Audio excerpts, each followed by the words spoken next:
Right. Afternoon, everybody. So I am Tony Payne. I'm a director of cybersecurity partners. And I'm here to talk about securing the cloud. Helping us out today is our very excellent marketing manager, which is Natalie, who's managed to set up all these presentations that we're doing over the next couple of weeks, and also our live events, of which we had one on Monday and there's one next Thursday. So I'm hoping you are aware of them and can attend either in person or either virtually at some of our live events, which I think are on Eventbrite and on the LDF website. So thank you for coming. So I'm going to have a chat about securing the cloud. I won't go into any detail because I don't think we've got time for that, but I'll run through the basics. We'll do a bit of comparisons between kind of on-premise developments and the way the cloud works in terms of securing it and connectivity to it. But I'll just run through the kind of the basic elements that any business, be it large or small, should look at. So let's start. So firstly, so what is a cloud? So traditionally, over the past 10, 20, 30, 40 years, businesses have generally used on-premise data centers to store their servers and the mainframes and their kind of networking infrastructure. That's been handled by support staff and administrative staff, either from your own business or you've bought in the expertise. That is kind of evolving and changing as we move into the 21st century. Businesses are looking to move away from that because there is a high cost value to that. Premises cost a lot of money to keep, either renting or purchasing. The connectivity to them, be it leased lines from a provider like BT, or fiber connections if you have a lot of data that you need to access from remote sites, for example, or VPNs or dial-up connections from sites up and down the country, can be expensive. So businesses are now looking to move away from that and have a centralized focus point where the management overhead is kind of taken away from that. And cloud provision can do that. It comes with pros and cons. It benefits some people. Some people are not keen on it, but I think it's the way forward for businesses in terms of working over the next decade and beyond, and also gives flexibility. It's quicker to deploy infrastructure, whereas in the past, if you had a dedicated data center with effectively bits of tin servers, it could take a while to deploy that infrastructure and build up the applications and services you want. In theory, in a cloud infrastructure, you can do that in minutes. You can spin up a server in minutes. You can host an application. You can build it in a day, put it in an S3 bucket as a static website, connect to it, and it's there. It's much quicker. So in terms of the main cloud provisions, there's what's classed as infrastructure as a service, which is basically the tin on the floor. It's more than likely virtualized, so you'll have a hypervisor running a number of virtual machines running as servers. You will have access to the infrastructure, but will be responsible for everything on top of that. So if you wanted to deploy a hybrid data center, for example, you would procure infrastructure as a service. Then on that infrastructure, you would put on operating systems, be it Windows, Red Hat, for example. On top of that, put your applications, and you'd be responsible for anything above the infrastructure. The hypervisor level and below would form part of the service provided to you by the cloud supplier. Platform as a service is kind of level up. So you've got the infrastructure, and then you've got the operating system. Both of those are managed by the cloud supplier. So when it comes to elements such as patching, security hotfixes, the supplier will effectively take control of that and manage it on your behalf. Software as a service, again, is a level up. So you could think of software as a service, Office 365, for example, or Outlook, where you're provided with that software via a cloud solution, and you just basically use it. These elements under your control, so how you access that, who you give access to, is still part of your remit, but the application, the operating system, and the infrastructure is managed by the supplier. So if you think of Office 365, for example, Microsoft will manage those elements. You'll just effectively be using it on a day-to-day basis. So in terms of cloud suppliers, there's kind of three main players. AWS, which is Amazon Web Services, Azure, which is run by Microsoft, and GCP, which is Google Cloud. I will apologize now. I'm trying to be agnostic, but I will kind of focus on AWS because it's something I use on a daily basis for clients and customers. And it's kind of the main service that we work on in terms of securing it. But generally, the suppliers will offer the same kind of service under a different badge. So they're all quite similar in that respect. So again, high level diagram. The on-premise side is what is traditionally been used in the past. So you'll have users coming into a central data center or a central focal point for network connectivity, then moving off into a data center. That's kind of the legacy view. Going forward, a lot of businesses, be it small government departments, worldwide enterprises, are moving towards the cloud. And it's easier to construct because effectively all you're really looking after from an on-premise perspective is the connectivity from the office to the cloud, be it directly via a VPN, broadband connection, maybe fiber, and the connectivity from that central focus point to the cloud. There are ways and means of doing it. It's probably above and beyond the scope of this presentation, but connectivity to the cloud can be seen as much easier than the on-premise solution. So when it comes to security in the cloud, we need to be aware of the shared responsibility model. So each supplier will have a dedicated section on this. The supplier generally, depending on what service you go for, software, infrastructure, platform, is generally responsible for the underlying hardware. So like I said, hypervisor, inter-networking connectivity, be it virtual networking equipment or dedicated physical equipment. The data center itself, so each supplier will have a data center in an area.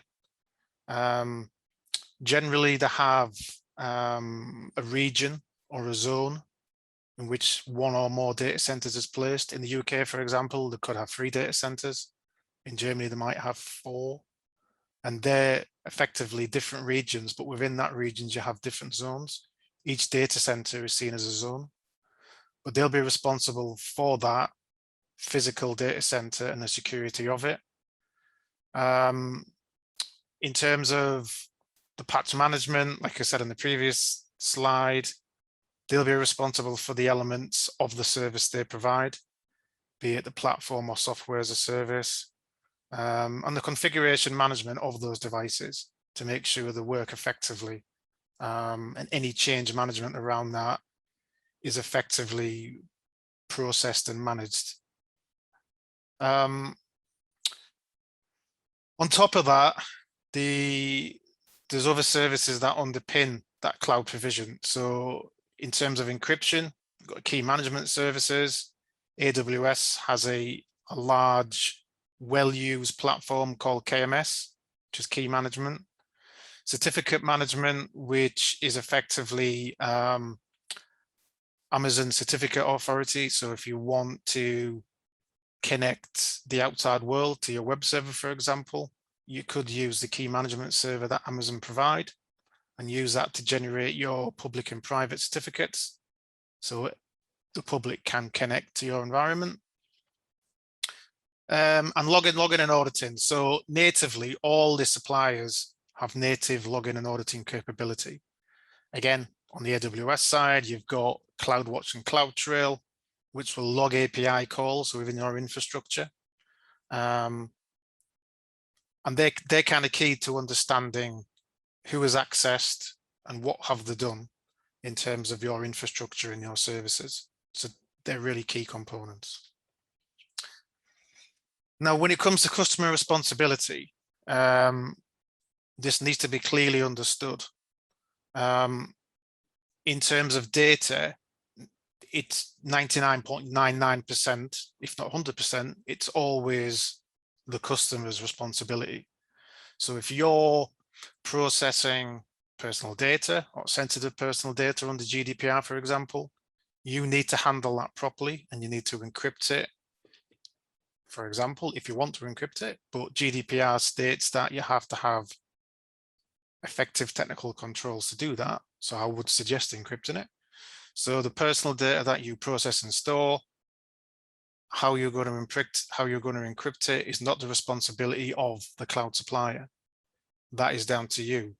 And it's your responsibility to do that, to keep your data safe. Again, how you do that, we'll come on to a bit later in the presentation slide. And access to that data. So the supplier doesn't get involved in who accesses your data. That's down to you. Generally, if you can use native services to give that access, it's probably easier.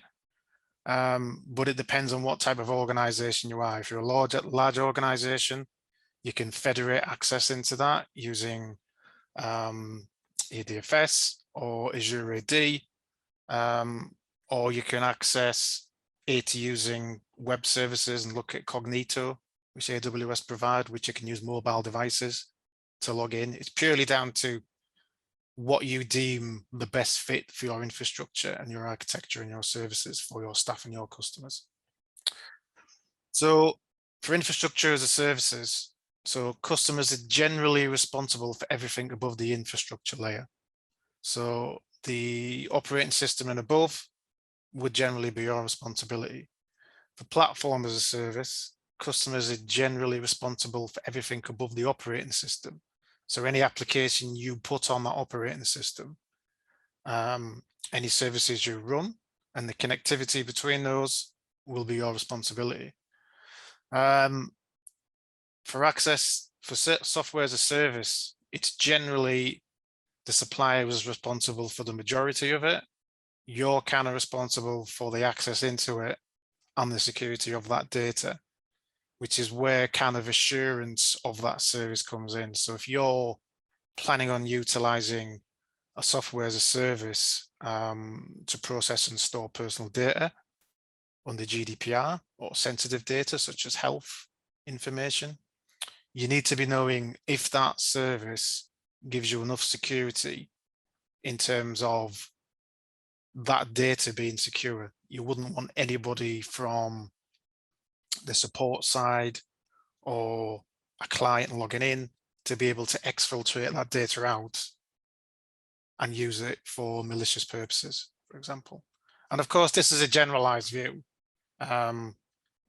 There's a kind of deep dive you would need to do on that on a supplier and service variation basis.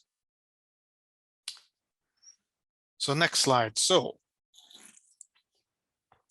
some key areas. So secure communication is a big topic to think of. When you access cloud environments, you need to do it securely. Now, in terms of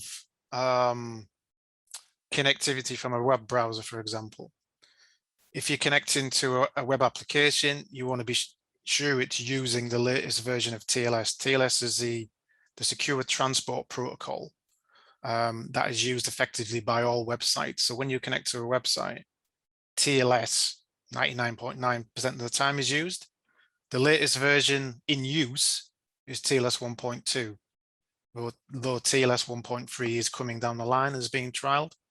Earlier versions, TLS 1.1, TLS 1, SSL, which was the precursor to TLS, we generally wouldn't recommend using. There is variants of TLS 1.1 you can use, but effectively you should be using TLS 1.2 and moving to that. Obviously, to connect to cloud services, you can use VPN from your site or your sites, for example. And there is the option of using dedicated links, which the service provider will give you. AWS use Direct Connect, for example, but you still need to secure your data over that. So again, this is where the VPN side comes into it. Again, I've mentioned on the previous slide, so key management services. So a key part of the encryption is the key management service provided by the suppliers. Amazon use KMS, Azure use Key Vault. This is used to generate a customer master key, which will then be used to encrypt your data. Again, that's a whole nother topic and it's quite complicated. But I think that the key thing generally I would recommend is to use them services. You can stand up your own hardware security module, for example, but it does complicate it and you need specialist skills to do it. And it is not easy to implement. So native services like KMS and Key Vault are really good to help you encrypt your data. Part of that, so like I said previously, encrypt sensitive data at rest. It's key that anything that you determine is sensitive to your business, you should encrypt it. AES 265 as an encryption algorithm is what I would say is the default. It's a military grade encryption. It's used by the US Defense. And it's generally seen at the minute as more or less unbreakable. That may change going forward as we get into quantum computing. But I would say EAS 256 is kind of the default. What you need to be aware of when you're encrypting data is what is actually being encrypted though, because certain elements of cloud suppliers may only encrypt the volume of a disk or the bucket, an S3 bucket, for example, in AWS. What we tend to look at is encrypting the data itself. So let's say, for example, you encrypt a disk, an EBS volume in AWS, for example. You're not actually encrypting the data itself, you're encrypting the storage it's stored on. Where possible, we would always suggest that you encrypt the data, but it does complicate things. And you can look at client side and server side encryption with a way to do that. Client-side encryption can be complicated because you have to run the encryption before you store it on the drive. So again, it comes down to, in some respects, the risk of that data being lost or stolen and the likelihood of it happening. Generally, it may not be an issue if you just encrypt the data in the volume, but it's a case-by-case basis. And always review the legislative requirements for processing and storing sensitive personal data. I would always point everybody back to GDPR and the requirements for securely storing and processing personal data. GDPR does state encryption as a potential control, but it also states you must put in appropriate measures. We always work on the basis that encryption is an appropriate measure and you should do it. In some terms, must do it, especially if you're processing sensitive personal data. Because you need to think about, if that data is lost or stolen, what effect would that have on the business? Would it impact our business? Reputational damage, for example. But you could also fall into the trap of, if the GDPR finds out and you are supposed to inform the ICO if personal data goes missing, will that result in a fine? So you need to be careful about personal data. So access control, like I said previously, you need to be aware of who can access your data internally and externally. Unless it's specifically required and you're running a web service, restrict public access completely or turn it off. Generally, public access, you probably only really want to use it for web services. You may want access from the internet for support staff to log in and do things. But obviously in that you would want to use a kind of a server called a bastion, of which the admin people would log into and then from the Bastion host would log into the private subnet of your infrastructure. But again, it's a case-by-case basis. And also run native security tools on the back of that, such as, again, apologies, AWS Detective and Inspector will give you fine-grained security information. Also look at Guard Duty on AWS, which gives you threat information, which can be useful to determine if you've got any issues in your environment. And kind of baseline on that is to follow the guidance and best practices provided by the supplier. So they're keen to be secure. If they supply a service that isn't secure, then that will impact their business. So they're keen for customers to follow their security guidance.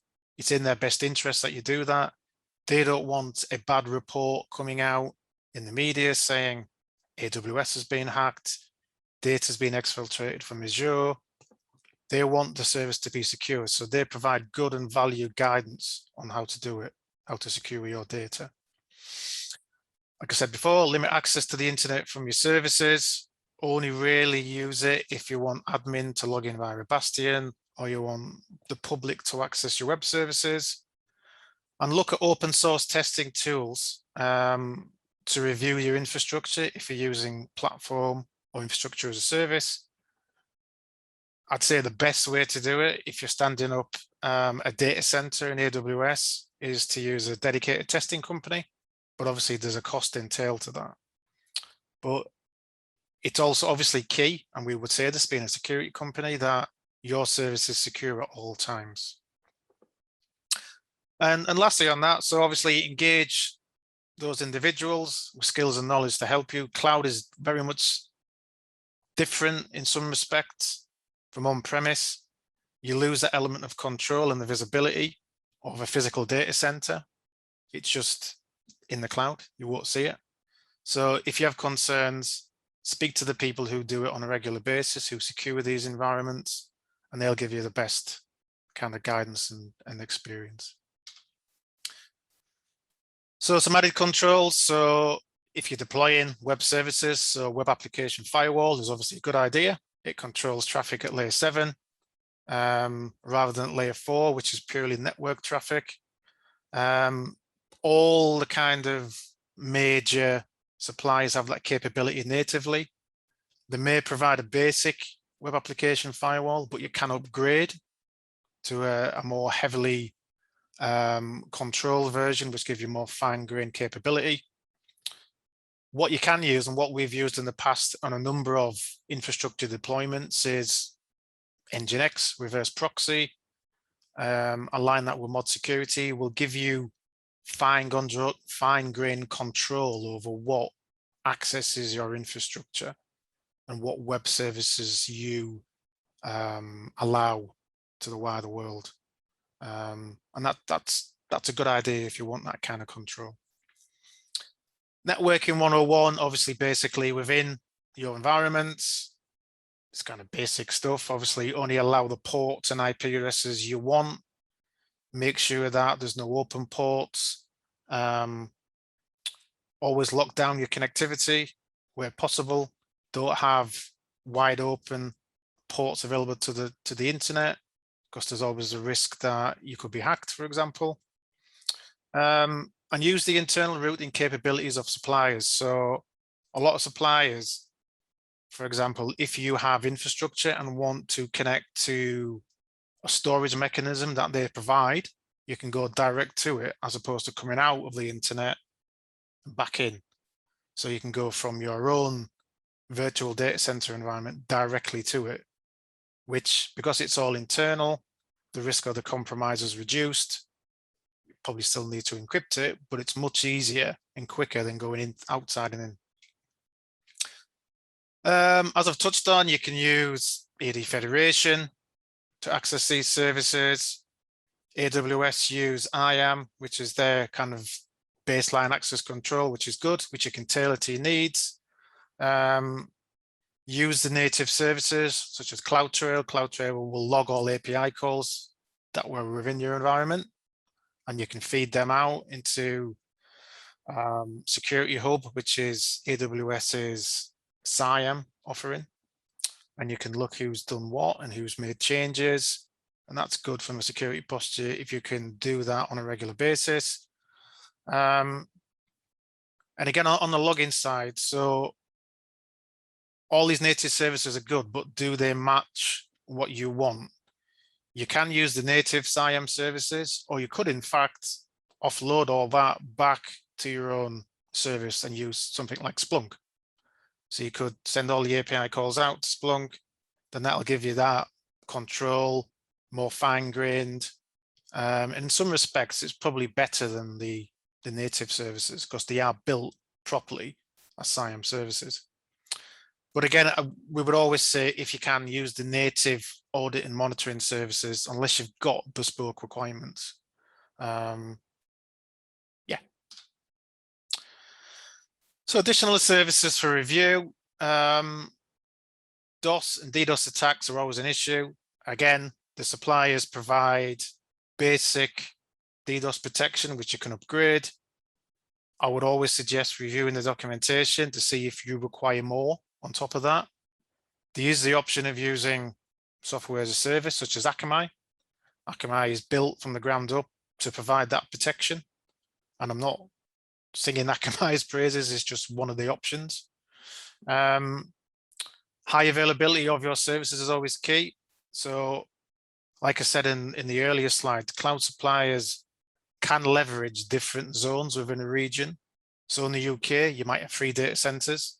You're capable, when you stand up infrastructure or services, to split and replicate the services over different zones. So you may have a service that is built specifically in London, but then you can replicate it in Manchester or in Scotland to give you that availability.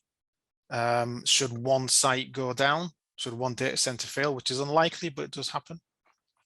And leverage native durability. So services like S3 buckets, for example, are incredibly durable. The likelihood of them going down is very, very low. I think it's something like 99.95% durability. So the chances of you not being able to access your data is very slim.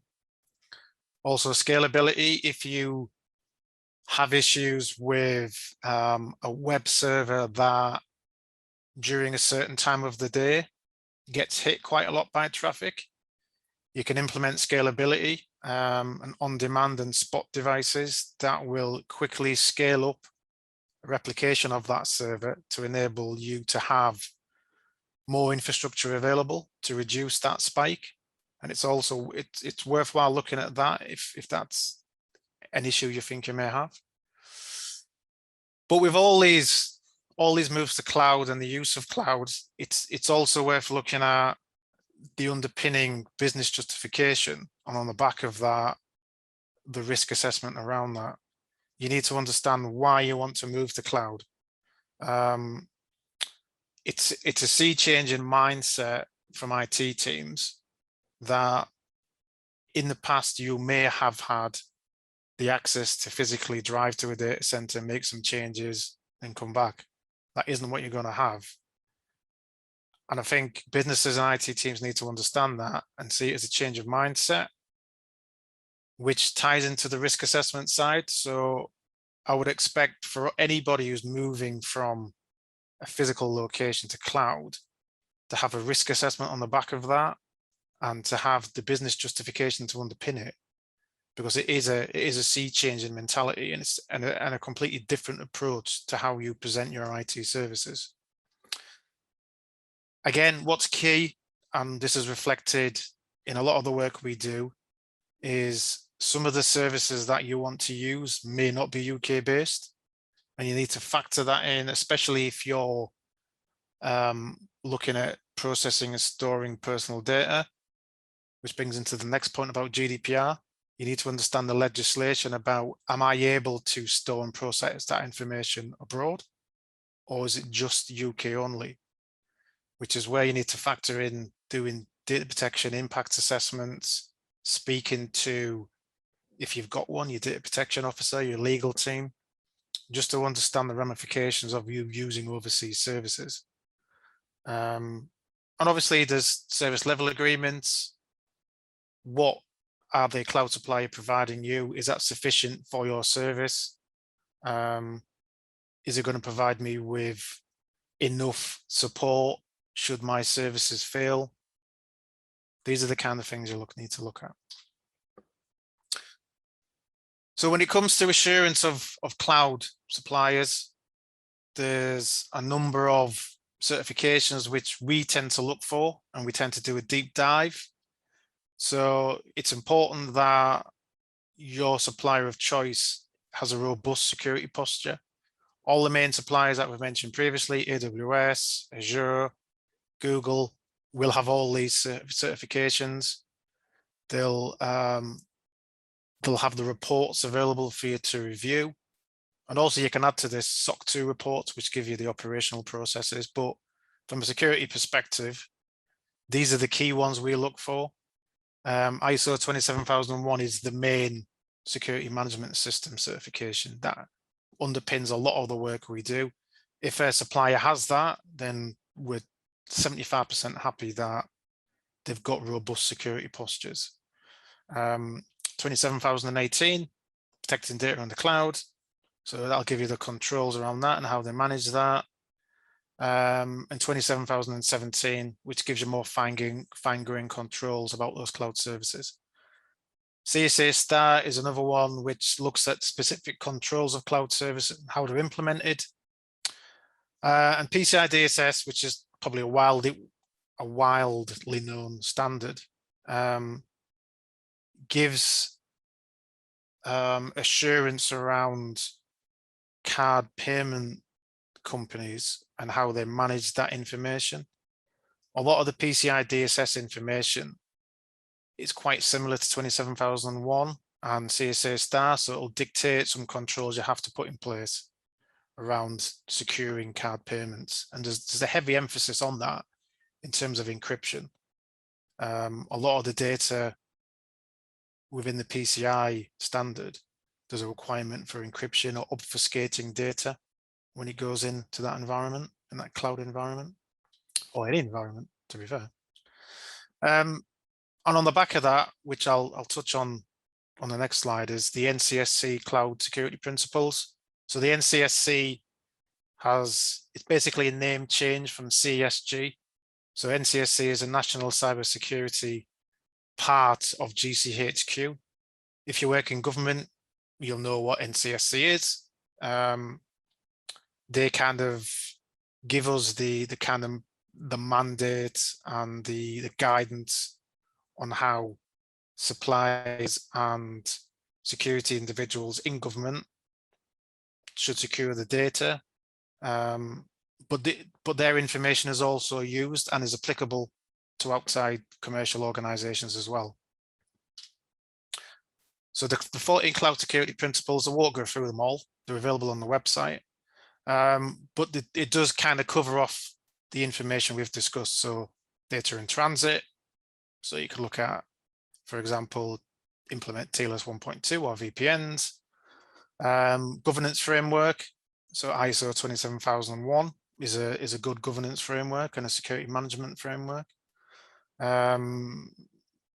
Identity and authentication. What you're going to use for that? Are you going to use AWS IAM, for example, or Azure AD to identify and authenticate your users? And auditing information. So it comes back to CloudWatch, CloudTrail, Azure AD logs, for example. A lot of these are kind of crossed over, but the 14 cloud security principles are a really good baseline. And if you can answer the questions and the areas that they give, you'll have a good start in securing your environment. So, in conclusion, so like we just said, certifications give a good level of assurance. You need to understand your legislative requirements. GDPR is a key one. Make sure what you're doing is GDPR compliant. You really don't want to fall foul of GDPR. It's legislation, you need to comply with it. Make sure you understand the shared responsibility model. What are you responsible for? What is the supplier responsible for? It'll depend on what service you buy, the split of that. So you need to understand that. Apply appropriate controls for access control, secure communication, and encryption of data. And where possible, especially if you're a smaller organization and you haven't got the resources, use native services.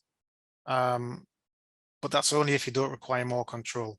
Again, I would put that for a risk assessment to understand what control you need. Add risk assess the use of cloud services, the pros and cons to them. Depending on what service you buy, pros could be regularly patched, regularly updated, the security reviews of the infrastructure. Cons, there's no visibility of it. You are behest to that supplier to manage what you've bought and make sure it is secure, and that the admin staff, for example, do not have access to your data. And ask for help if required. So from our perspective as a security company, we've got a lot of experience in cloud deployments. If you have a question, if you're worried about something, if you want advice, come to us. Quite happy to help. And that's it.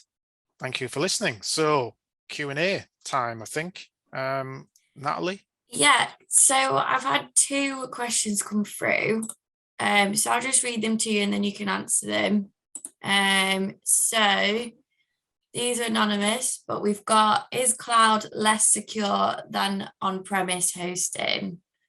It's a good question. I don't think it's less secure. I just think it's different. Like I touched on previously, there's pros and cons. A lot of it is down to your risk appetite and your business function. Which way do you want to move? And it's cost benefit as well. So the larger organizations may see the cost benefit of moving out of dedicated infrastructure and support costs and line rental into cloud as a benefit to them. They might see that as maybe reduced security. I'm not saying it is, but in their risk assessment, they might say that. I wouldn't think it's necessarily less secure. I just think it's just a different mindset. But I think you have more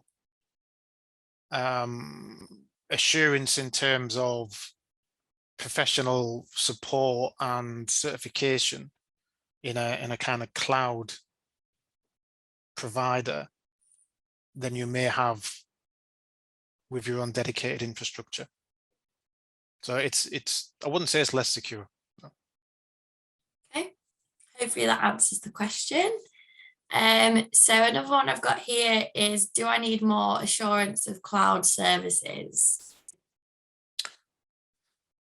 I don't necessarily think you need more assurance. I think the assurance that they give you, like what we've touched on in terms of certifications and best practice, and in terms of, say, 27001 and SOC 2 reports, that type of thing. I don't think that's more assurance. I think it's the assurance that you should probably have anyway. When you have your own infrastructure, for example, you should have them controls in place.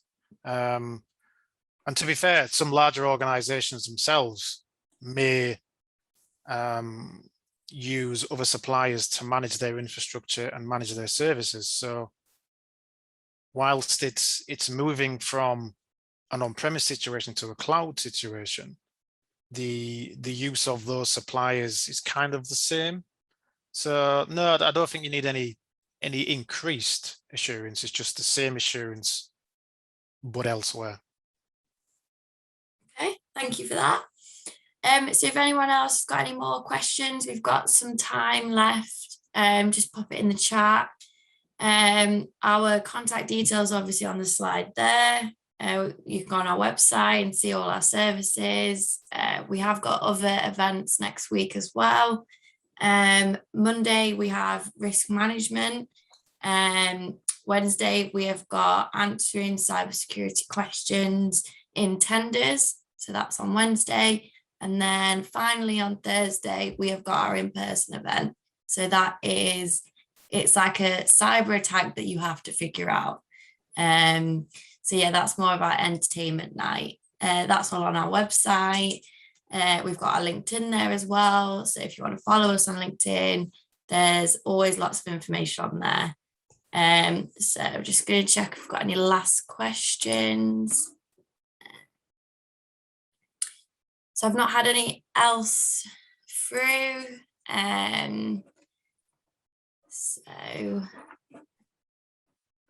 So I think for questions, that is it, Tony. I've not got anything else. No, that's good.